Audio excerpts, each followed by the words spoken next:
Good morning! At eto na nga tayo at nagpapalit nga ako dyan ng mga pundan ng aking mga unan. Sabi ko nga sa inyo, every 1 week nagpapalit ako ng mga punda. Kasi pag medyo hindi ko na rin talaga gusto yung mga amoy-amoy ng unan.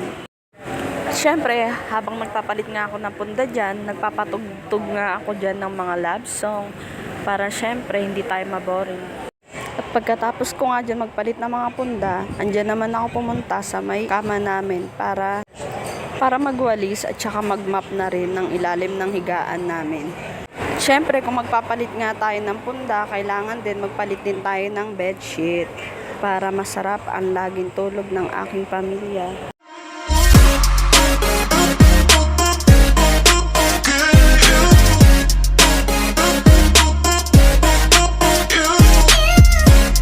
At ayan na nga, todo palit-palit na nga ako ng bedsheet ko dyan.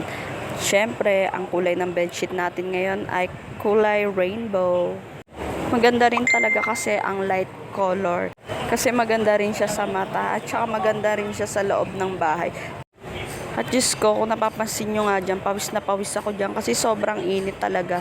Iba talaga ang init ngayon. Diba? Dati kapag Vermont, ramdam mo na yung malamig na hangin. Pero ngayon, parang ramdam mo ng summer ulit.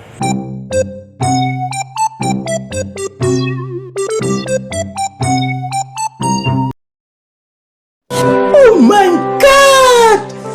Wow! Like and follow.